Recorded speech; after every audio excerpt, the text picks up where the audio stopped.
जेव्हा आपण प्रभू येशूच्या वातावरणात असतो तेव्हा आपला विश्वास वाढतो, आपण स्थिर होतो, कारण आपल्याला आध्यात्मिक कृपादान मिळत असतं. तुमचं पाप जर तुम्हाला आठवलं तर ते तुमचं आध्यात्मिक कृपादान आहे. तुम्ही पाप जर कबूल केलं तर ते तुमचं आध्यात्मिक कृपादान आहे. तुम्ही जर पापाबद्दल पश्चाताप केला तर ते तुमचं आध्यात्मिक कृपादान आहे. तुम्ही जर पापाची क्षमा मागितली तर ते तुमचं आध्यात्मिक कृपादान आहे. तुम्ही जर दुसऱ्याला क्षमा केली तर ते तुमचं आध्यात्मिक कृपादान आहे. तुम्ही जर एक साक्ष कान देऊन ऐकली तर ते तुमचं आध्यात्मिक कृपादान आहे. जर तुम्ही प्रवचनावरती विश्वास ठेवला तर ते तुमचं आध्यात्मिक कृपादान आहे. जे चमत्कार इकडे साक्षीच्या रूपाने सांगितले जातात त्याच्यावर जर तुम्ही विश्वास ठेवला तर ते तुमचं आध्यात्मिक कृपादान आहे.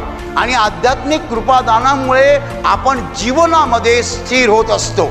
मानवी जीवनाला स्थिरतेची गरज आहे आणि हे स्थैर्य फक्त देव देऊ शकतो. परंतु देव ते कसे देतो स्थैर्य? आध्यात्मिक कृपादाना